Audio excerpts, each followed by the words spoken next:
You've built your first project with the Climate Action Kit. Oh, but it's not working how you expected. What do you do next? You debug. What is debugging? Basically, debugging is looking through your code and finding and fixing any errors or bugs. Essentially, it's problem solving. What is debugging not? It is not a failure. So students and teachers alike can get frustrated when they feel they need to debug. But as I said, debugging is problem solving, and problem solving is a part of learning any new skill. And in reality, all programmers debug. Just as editing is an inherent part of writing an essay or a story, debugging and fixing those errors in your code is an inherent part of writing programs.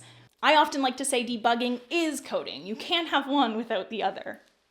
And truthfully, this is a big reason why coding is an excellent skill to develop growth mindset, social emotional learning skills, and resiliency.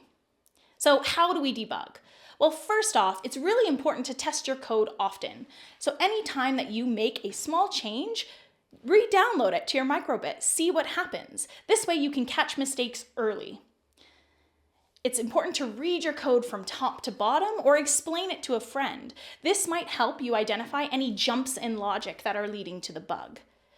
Other things you can do is you can ask a buddy, you can Google, and sometimes it's just important to take a break. Stepping away and coming back might give you insight into something you missed before.